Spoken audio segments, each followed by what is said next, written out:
With that, it gives me the great pleasure to hand you over to John. Thank you. Thanks, Mark. Hi, I'm John. I'm an addict. I'm American, so if this is like blasting your eardrums out, please just tell me. If it's not loud enough, which is unlikely, also let me know. My clean date is the 17th of August, 2010. I'm in my first 20 years, which this gay Jesuit priest on the West Coast in California says are the toughest. First 20 years are the toughest. So I'm still in some of the toughest periods of recovery. Very grateful to be here. I've had a little bit of experience with Step 12, which hopefully the things I say will be useful. If they're not, or if anything I say prompts a resentment, that's why it's good to have a sponsor, because God knows I talk to my sponsor about my resentments all the time, hoping to recruit him into my resentment and say, they did that? Oh, that you're completely justified in being angry. But no, it's not what he says. He's like, well, and he dives right into it and tears me a new one. So I thought it might be helpful to talk a little bit about the role of Step 12 in recovery and about the importance of working with others, and then some of the techniques I use in sponsorship and some of the techniques that have been used on me to good effect. So I first came into recovery in 1999. I was 28 and I was broken by booze and drugs. And I was clean for 8 years, up until 2007. Now, what I didn't realize at the time, because I was legitimately only partially, vaguely aware of it, my first 5 years, I was like hardcore 12 steps recovery, bang on. I had sponsees. I did a lot of service. I was involved in a home group. I didn't miss meetings. And after 5 years, and don't worry, I'm not going to do a whole relapse story, but after 5 years, I slowly just drifted because, and when I look back now at that 3-year period, there was no decision to leave recovery. It was just, it seemed less and less important, and I thought more and more that I just wanted enough recovery so that I could then go out and have a nice life. And the thought of sponsorship, the thought of giving back that which had been given to me just seemed a lot less important. And, I'd gotten all these great gifts. The job was going well. There was a little bit of money. There was no addict, alcoholic chaos in my life. And I got the partner, right? They talked about relationships and sex yesterday. Well, I got the partner. That's the one. And I've been around long enough to know they're not going to fix me. I've heard enough Al-Anon and enough recovery. I know they're not going to fix me, but it'll make life just that much nicer. And there's a little line in the 12 and 12 that I thought would be happy. And it says, if I can find it, then perhaps life, as it has a way of doing, suddenly hands us a great big lump that we can't begin to swallow, let alone digest. We fail to get a worked-for promotion, we lose that good job. Maybe there are serious domestic or romantic difficulties. Or perhaps that boy we thought God was looking after becomes a military casualty. So life throws a lump. So picture this, you're 8 years clean, you've drifted away from recovery, you don't really have a home group, you're too busy because of your job to sponsor, and I would say, well, it's not really fair given, my job and my responsibilities at work and my partner. It wouldn't be fair to sponsor someone because I really don't have the time to give them. Backward thinking. So I was out, and I was vulnerable, and I didn't know it. I thought I was fine. And I thought, well, it would be a really bad idea to take any sort of narcotic substance of any form or any drink. But I'm pretty stressed out. The relationship's going sideways. They're such an asshole. God, I just can't deal with them anymore. and I'm hurt, and I'm stressed at work, I know a psychiatrist and a nice prescription for a narcotic tranquilizer. Because I took those once when I was 27 without abusing them for 3 weeks, before and after abusing them. And look, I was gone for 3.5 years. I almost didn't get back. And when I say, if anybody's been clean for a long time and gone out again, it's a whole different ball of wax. As they say in New York, it's a horse of a different color. I mean, the amount of drugs I had to do, the amount of tablets I had to take, the amount I drank just put to shame anything in my 20s. There was no pretense of having my life together. It was just one big train wreck of rehabs and suicide attempts and police stations. Like, when have I ever been in a police station? I'm like this nice boy from New York. And it was horrible. And I started going to meetings. I had recently moved to the UK, and I was going to these meetings in East London and causing just absolute terror and chaos and interrupting people. And I was falling asleep and falling off my chair in meetings. I was so monged out. Sometimes I think God does for us what we can't do for ourselves. And I met this guy. And sometimes life, the universe, God, whatever you want to call it, karma, throws you a lifeline. And I was thrown a lifeline by someone who kind of was able to speak to me at some level that made sense. And it was that in a combination of wanting the chaos to end. I had a brother who died of addiction, and I saw what it did to my parents. And I did not want to die, but also I just didn't want to die. But I knew I was going to die, because when you use as much as I use, you mix the things I mix, you take the quantities I take, and you drink as much on top of all of it, you don't live long. And I saw it kill my brother, and I was going down the same path. So I became willing, not right away. It took 10 months of absolute chaos, and I got it. But it was a certain amount of willingness I had to say, all right, I do this or I'm going to die. And so this guy spoke to me on a level that I understood. And he took me through the steps again. And I was hard to reach, right? Because I'd been through it. Oh, I know the steps. I've done a 4th step. I've done amends. But I hadn't done them in, 12 years. And I'd created a lot of wreckage, both clean and out there using. And he used a few little techniques on me, like utterly brutal truth, and tearing down a lot of delusions I had. And I remember this one thing, because, he knew techniques, right? And sometimes techniques and sponsorship are the most important thing. I was having a hard time because I dealt with this real prick at work, and I had this monster resentment towards him. He was the guy who drove me out of my job. I couldn't imagine why he would do that. I mean, I was only taking 300 milligrams of diazepam a day. And he basically turned to me and he said in step 4, I'm having a hard time seeing my part. I mean, the guy's a prick. And he said to me, well, what would he write in his 2nd column about you? Now, this may not sound like a big deal, right? It sounds sort of obvious. But I started writing, what would he think about me? Like, what would he be resentful at me for? It's like 3 pages. And it was the start of a whole new thing in recovery. And I wanted to get back, and I got back. And when I was back, I went to a treatment facility in Texas for 3 months. And my sponsor's sponsor was nearby, and he came to go through, when I was getting towards the end of the 3 months, he came by and talked me through my step 8 list. And I looked at him. The guy's name is Joe. He's this big Texan. Well, he since then had bariatric surgery, so he's not so big anymore. But he was this big Texan with a cowboy hat and a pickup truck and the shotgun in the back. He said to me, okay, you want to stay sober forever? You want to die sober? You want to die clean? Here's what you do. You never stop sponsoring. You always be giving of yourself.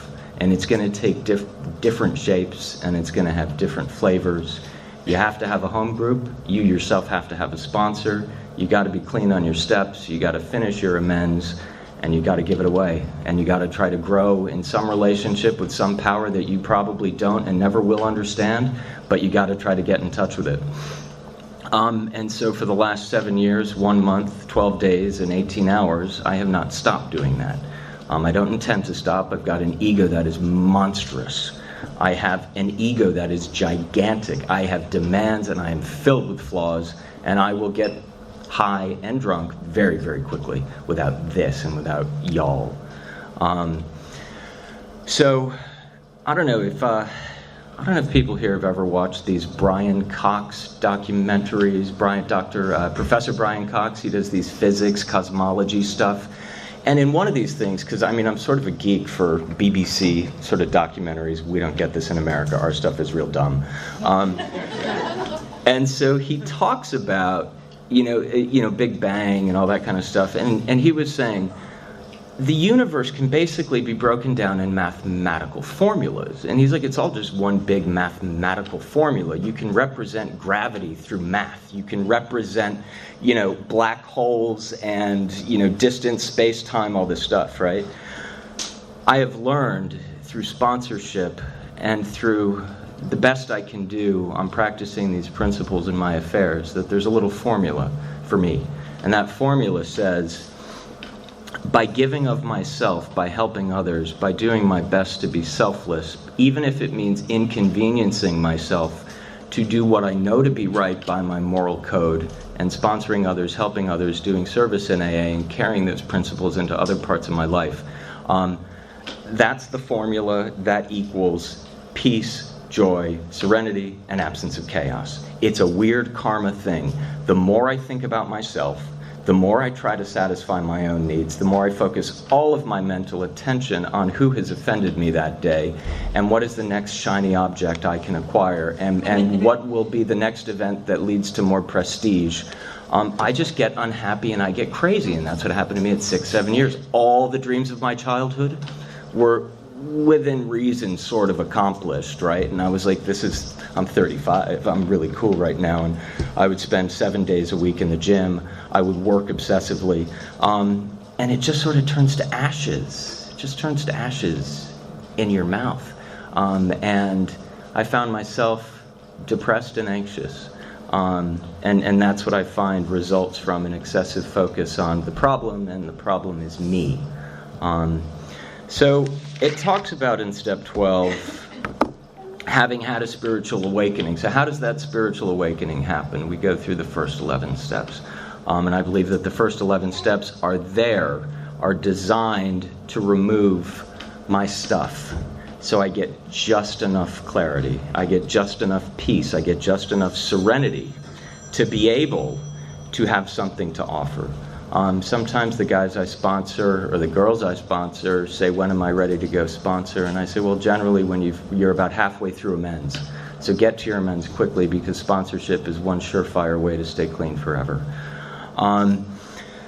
But the spiritual awakening that happened with me, it basically just meant that stuff that really used to bug the crap out of me no longer bugged the crap out of me as much. The things that used to upset me didn't upset me as much. And the funny thing about sponsorship is, when I am the most troubled by something, the phone rings, it's a sponsee, they're in a crisis, and within 10 minutes, I don't even remember what I was so pissed off about. And that to me is remarkable. And that's one of the weird things, that universe thing, that physics formula, that karma mathematical formula. When I turn to what their problem is and I try to help them with it, it's like my resentment towards Tom in Vancouver at work, who sent me that email today. I can't remember it. Like, what was I so upset about? And, I also don't think... So the role of step 12 is critical for the longevity of my recovery. And I think that's key, because it keeps me connected. But also it's about putting myself in a position to be of maximum service to God and to my fellows. And that changes, and that looks different as years go by, weeks go by, and it can look different week to week. Sometimes, it was particularly in my first 2 to 3 years where I was sponsoring tons and tons of people. And in that period, my job was very, very quiet. And my family in the U.S. was fine. And then there have been other times where the career has taken a lot of time, or the work I do has occupied a lot of attention. And the spirit I bring to work, or I try to at least, is a spirit of service. Now I will tell you, I fail at that most of the time. But there are conversations I have at work. People come to me from time to time. I try to carry these principles into all areas of my life, and try is the key word. I'm not very good at it in all areas. Recently, I had a quiet summer with my work, and my father is quite ill. He's 82, he has Parkinson's and Alzheimer's, and my mother and my sisters and I, we had to put him in a nursing home. And I had to go home to take care of them. It's kind of like you go home to take care of your parents. You know it's the right thing to do. They're old, they need your support. My mother's 81, she's not in the best of health either. And she was going crazy taking care of them, and she's not trained or qualified for it. So I go home. This was my 3rd or 4th trip home this year. You go home to help your parents, you're being helpful, you're doing all sorts of things that they need your support with, both moral and practical. And it's not like there's a host of angels around you and you've got this halo and you're filled with the peace and joy and love. No, it sort of looked like this. God damn it. I spent 2/3 of my holiday time this year coming back to see them. Now I'm in my parents' basement laying out all these forms for the insurance applications, and I've got this sister wanting to know and that sister with this, and I just need time to exercise, and when am I going to get to a meeting here? And I hate the meetings here. God, they're just awful. But the point is, whatever narrative is going on up here, which most of the time is quite mad, I'm there doing what needs to be done. And when I went home, my mother called me and said, I do not know what I would do without you. I do not know how this would have gotten done without you here. And I thought, well, I wouldn't have done anything different, really, and I wasn't looking for praise. But what I realized is that there are people in my life who count on me to be clean, who count on me to be sane, who count on me to be there for them. And that is as much a part of Step 12 as anything we do in the program, as anything we do in recovery and with newcomers. So it goes back and forth. It changes over time. There are times where it's going to be your work where you have to practice the principles. At times it's going to be with a whole bunch of newcomers. At times you're going to be and this is my experience, at times I feel like I'm doing a lot in the service structure because I'm a member of the intergroup, I'm a GSR, I've been treasurers, I've done this type of stuff, and I mean, you get wrapped into one of these conventions, and that sucks up your time and your energy. And from week to week it can change, and the important thing is I don't dictate to whatever God there is out there what I should be doing. So right now I've got about X number of sponsees, and they call from time to time, but I haven't had a newcomer within the last few months, and that's okay because I go to meetings, I raise my hand for sponsorship, I basically make a beeline for the newcomers and force my phone number at them, gently and pleasantly and quietly. Well, there is a guy named Chris Raymer. I'm sure many of you have heard of him. And when I was in this treatment facility, he came in and spoke to like 40 of us. And he said, okay, you want to stay clean forever? He goes, when you see a newcomer in the room, knock over the old lady with the walker to get to them because your life depends on it, right? So I'm putting myself out there. I'm giving my number to newcomers. But it's up to God. However, I understand that, and I don't. But whatever it means to me, I'm putting myself in that group to be of use and to be of service. Putting myself in a position to be useful to others oftentimes also includes changing a meeting, right? Because I've got these 2 meetings I go to on Friday and Saturday. Friday is a big book step meeting with a speaker, and Saturday is a big book study meeting. Now, you can imagine, there are lots of people that do sponsorship there. And you go to only those meetings, you're not going to find the people who need sponsorship. So I had to change a meeting. I had to add a meeting effectively on a Tuesday night near work, where you find lots of guys coming direct from rehab with all sorts of drug and alcohol problems. And I quietly, humbly go. I don't have to be in the service structure of that group. I just go and I share.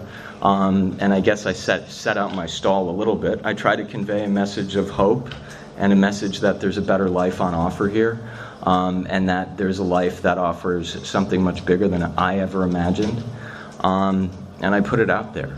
And sometimes they come and sometimes they don't. Sometimes I think the newcomers aren't going through the big book with me right now because I was supposed to be out in Connecticut with my parents, or because I've got some drama happening with a colleague at work who's going through some crisis.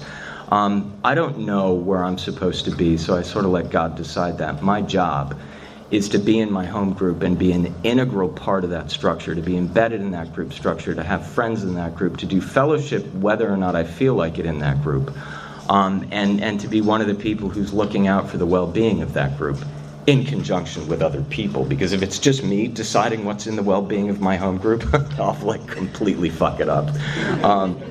So it's about just being in those points where you are going to be told or indicated to you what it is you should be doing. And I use you a lot. When I use you, just substitute me in for that, because it's sort of how I do it. So it's about the engagement at the home group. It's about the engagement with the newcomers. It's about being the fixture in the meeting that's always there, that people know they can go to and talk to. I also want to talk about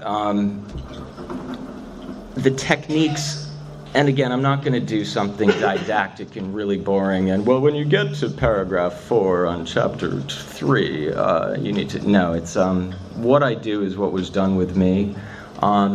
There are some sponsees who need you to sit down and read through the book with them, because they may not be as much of a self-starter, and they need a lot of help with it. And therefore, with those types of sponsees, I use worksheets, and these worksheets are all over websites. You can talk to anybody and you can find the step worksheets that help you go through the big book and answer the questions. But there are some guys where I have to sit down and go through it with them. And sometimes if I don't have time, I do something that we call outsourcing, which is where you have the newcomer also go through some of these things with your other sponsees who are desperately in need of sponsoring someone because they're dying of selfishness. And so I sometimes use that trick. But I generally follow a pretty good structure off of those worksheets. And the thing is, it's not just about what was your answer on question 3, they read it. Okay, what was your answer on question 4? I've got to be mentally nimble. I've got to be listening closely, ready to call out the bullshit. And so I try to listen carefully to these guys when they're going through those questions. And what inevitably happens, and I think the longer somebody sponsors and the more people they sponsor, I have found that I'm getting more effective over time at being able to cut right to the quick on these things. And be able to get to the nonsense faster, or to be able to get to the delusion faster, and to just be better at being useful. There are other sponsees who can do things very much on a self-starter basis, and they sort of go off and they do it and they come back and they bring you these beautifully tied bows with some sort of Harvard outline, and they're great, but you've also got to go through with those types. They're trying to get an A on their 12-step work. And so there's a risk of it becoming too much of a formula and too much of a study exercise.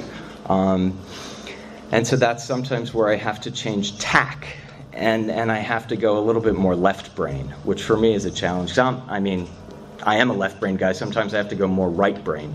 And the key is intuition and instinct. are the key qualities for sponsorship, because I never know what's going to work with somebody. And if I try to dictate and preordain in my mind what's going to help that person, I'm going to get it wrong. And my goal is to say, I've got to be listening, and I've got to trust what my instinct is saying. And if I don't know what to say in a moment, and that happens all the time, because the sponsee calls with a crisis and a problem, and they're talking for 7 minutes straight without a breath, and they've just laid out this incredibly complex narratives with tangents and analogies, and like you're completely lost. And most of the time when they're talking, I'm listening for certain things, but I'm also praying at the same time, because I have no idea what to say. Now, as a sponsor, my sponsor has taught me what is my job and what is not my job, because I can get, and I have gotten, very confused about what I should do and what I should not do. And so I've had to have a lot of sponsorship about how I sponsor others. I am not there to be a friend. I'm not there always as the shoulder to cry on. That can sometimes change depending on the circumstances. Sometimes I can be a shoulder to cry on, but I got to be the shoulder to cry on that's a bit more like concrete than a soft pillow. I'm certainly not a therapist, nor am I qualified to be one. I'm not the parent. God forbid I'm not the life coach. I am there to convey to a newcomer, male or female, I don't care who comes to me, and I tell them how I got clean and how I stay clean. And I take them through the steps as I took them through it. I generally advise people to go through it quickly, but I don't set deadlines. The worst thing I can do is say, by next Friday, I want to have your third column finished for your first 10 resentments. Then I become the teacher and the punisher and the deadline setter. I tell my sponsees, you guys, you do it as quickly as you want to get well. If you're enjoying being unwell, by all means, take your time. But I do encourage people to get through it quickly, because the relief comes by going through it. I mean, it's like I broke my arm when I was in 3rd grade in 1979 when I was 8 years old. I didn't wait 4 weeks before they put the cast on, right? So get the cast on quickly.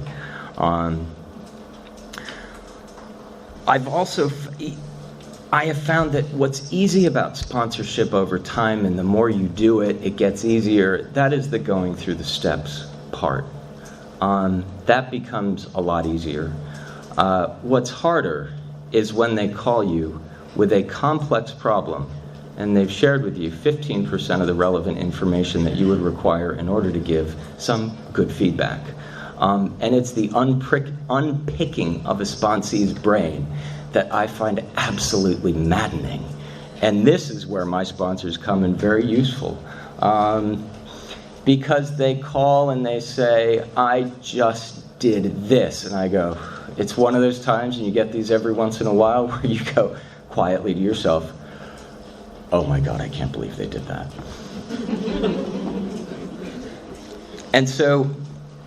But it takes 20 minutes to find out all the relevant information about what they've done that's just caused this really major crisis. It's like they've just jumped off a cliff, and they're halfway down, going at terminal velocity, 119 miles an hour. And they call you and say, yeah, I just did that. I just jumped off the cliff. I'm speeding down. Nothing's wrong right now. Everything seems okay. And you're like, yeah, but you haven't hit the ground yet, sweetheart.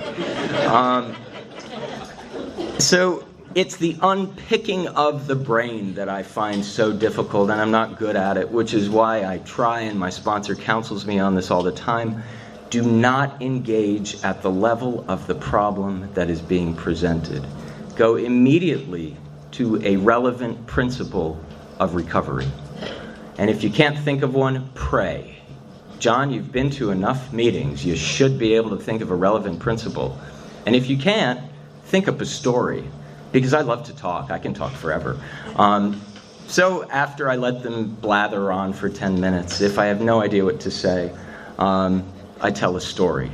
And if my instinct and my intuition maybe on some level is working subconsciously, they sometimes find the story relevant.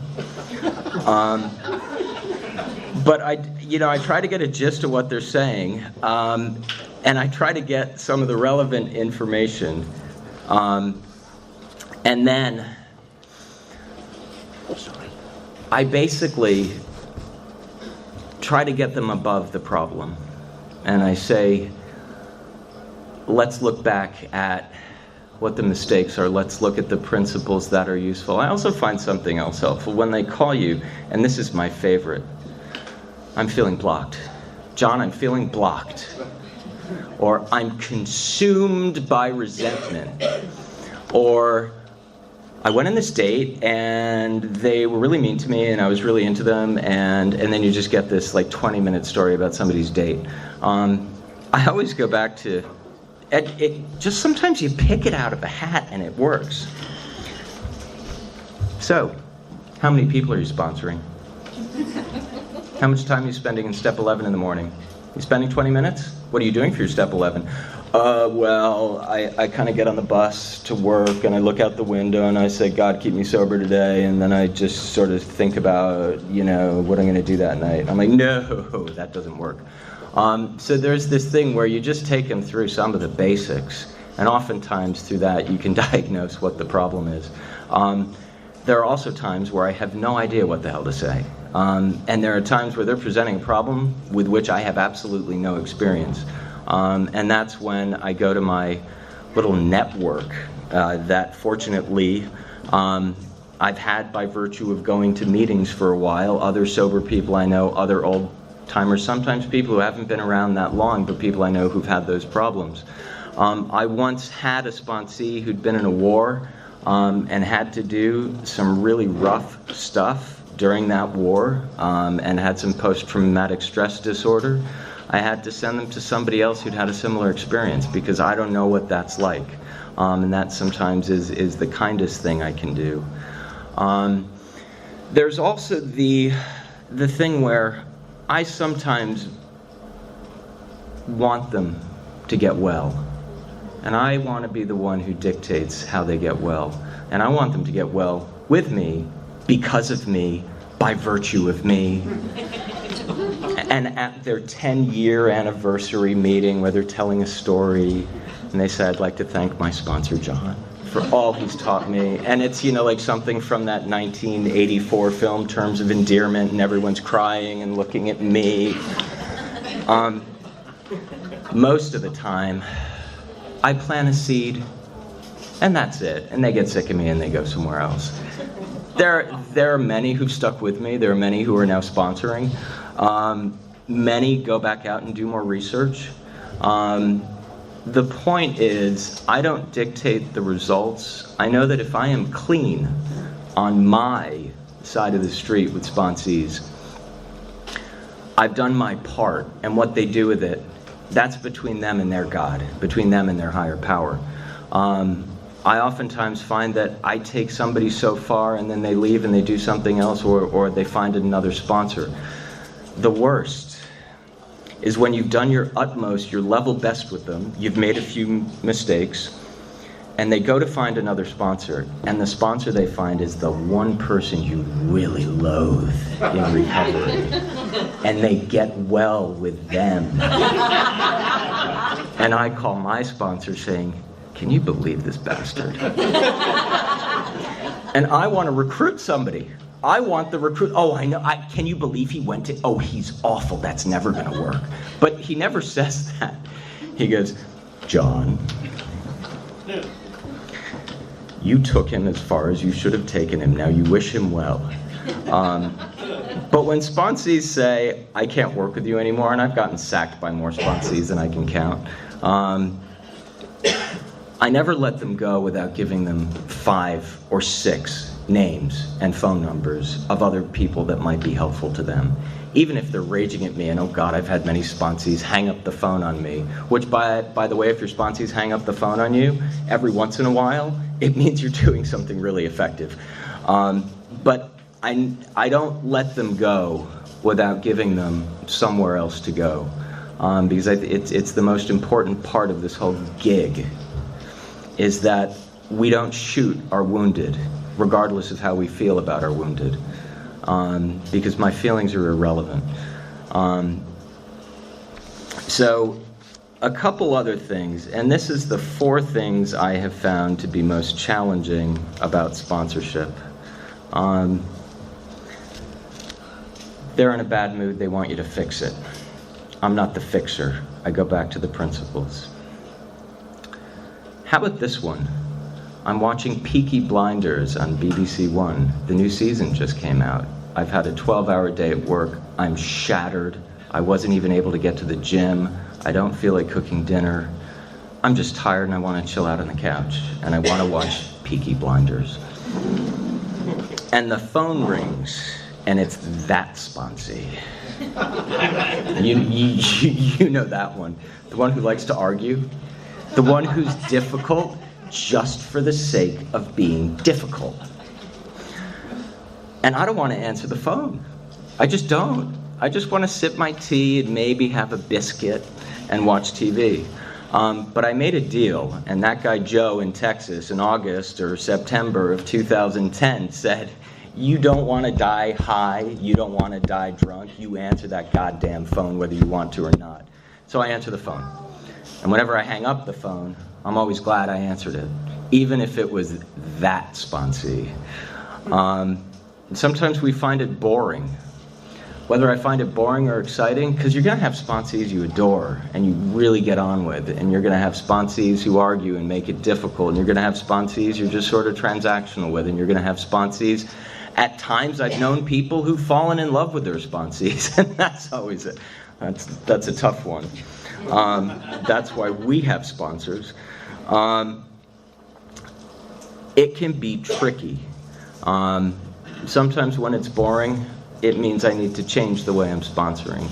Sometimes I need to take it to my sponsor or somebody my sponsor recommends me to talk to about what I can be doing differently or what I can be doing better. And I haven't figured the answer out to every one of these things. But with good counsel, I seem to find a way through it. And I think the toughest one, which does bear a little bit of time on, is the continuous relapser. And those can be the most heartbreaking. Because I never want to see a sponsee relapse, and I mean that. I don't want to see any of these guys or girls go out again. I know what that's like once you've been in the rooms, and when you go out, it's bloody hell. And so when they relapse, what do? And with everyone, it's different. With no sponsee is it the same. If they're just wasting your time, you do sometimes have to let them go. And it's rare for me to let somebody go, but usually after the 3rd or 4th relapse, I say to them, I think you need to work with somebody else because whatever I'm giving you right now is not working, and perhaps somebody else can reach you in a way that I'm not able to reach you. But I usually spend some time diagnosing the delusion or the distortion around their step 1, and we do something called an autopsy. What was the state of mind that preceded your first line, your first toke, your first snort? The point is, I never judge. I invite them back and say they're welcome. But I also have to acknowledge when what I'm doing ain't working. And that may not be, and that may just be the universe wants them with somebody else. That might be the universe says they've got to go a lot lower before they're going to get it. But the relapser, I think the big rule is after a couple relapses, probably 3 or 4, I send them to somebody else. And here's the strange thing about recovery and about long-term sobriety that I've seen people have. There is, again, another mathematical formula of the sponsee that never relapses. And this is the man or woman that comes in and they take all the suggestions, they get a home group, they get a service commitment, they go through the steps willingly, they ask questions when they don't understand something, they take it on board, they take it on the chin, they finish their amends, they get involved in the home group. Those are the ones who never relapse, and I've got a few of those guys. I've got one who struggled quite a bit. And I started sponsoring him. I was 4 months clean, and he was still in and out of prison. He struggled for about 2 years. And I was sponsoring him when he was in prison. You set up one of those Her Majesty's Prison Service emails, and I was sending him step 2 and step 3 and all this. He was sending them back to me. I got a text in May, and I hadn't heard from him in a while. I figured he was doing okay, and he just turned 5 years. And this guy was so broken. I mean, you see these people who are so broken, and they do what's suggested, and they get well. And that's big, and that's powerful, and it's remarkable. I've got another guy who's back in the States.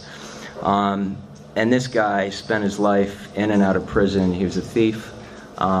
He has a lot of mental problems, had the most fucked up childhood of any human being I've ever heard of. And I didn't think this guy had a chance. He just had 3 years clean. There is something incredibly powerful in this program. And I don't always understand what my role in it is. But I know that I've got a part to play. And if I'm not playing that part, I'm not fulfilling the purpose, my entire purpose of being here. I don't know why I didn't die from drugs. By all means and by all reckonings, and all doctors said you really should be dead. You can't do 6 grams of blow per day with 200 milligrams of Valium and a bottle of vodka and survive for very long. So I know that there is something very big that I'm a part of. Just a tiny little part of. And when I fulfill my part in that, something big happens to me. And the gifts in recovery have nothing to do with the external circumstances of our lives. There are periods in recovery where there's money, periods in recovery when there isn't, periods in recovery when you're single, when you're married, when you're divorced, when you're happy, when you've got everything great going for you, when everything falls to hell. But by fulfilling the role I've been assigned to the best of my ability, falling down a lot, messing up a lot, there's a sense of peace and serenity that I never thought possible. When I was 17, I did think, and Richard spoke about this earlier today, as did Matthias, I didn't know what was wrong with me, but I knew something was wrong. And I thought, and I was, Americans are very hypochondriac-ish. And I diagnosed myself with all sorts of mental disorders.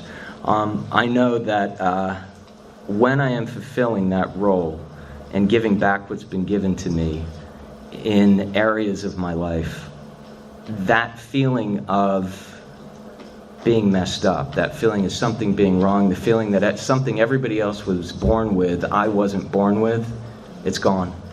It's gone. I think the closest I ever get to feeling whole as a part of humanity is through the work we do in here. And it doesn't always feel like it, because you want to watch TV, and the phone rings, and you're tired, but you answer it. And you only get to glimpse that once in a while. I don't glimpse that all the time. Most of the time, I just feel sort of cranky and bored. But underlying that, and underlying the mood swings, and underlying the dramas and the petty resentments, there's something really big in here. And we change people's lives.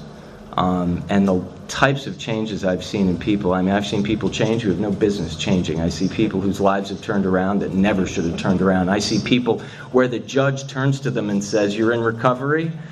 And there was a guy in an American city I went to treatment with. I don't want to disclose which city, but he was the largest cocaine dealer in that city, and it's a big city. And he was doing everything right in recovery, and the judge gave him a pass. Dealers who move substantial amounts of blow are not supposed to get a pass in the court system. This guy gave him a pass. Good things happen in recovery. And I think what I want to say is, I don't want to die drunk, I don't want to die high. And for that reason, God willing, I'll keep doing the stuff that's suggested in here, and putting myself out there to be of service. and I'm going to get it wrong a lot, and I get it wrong all the time, and I am far from perfect. But what I've been given in here is so much bigger than I thought was ever on offer when I first came in 1999. And I think I'll end on this.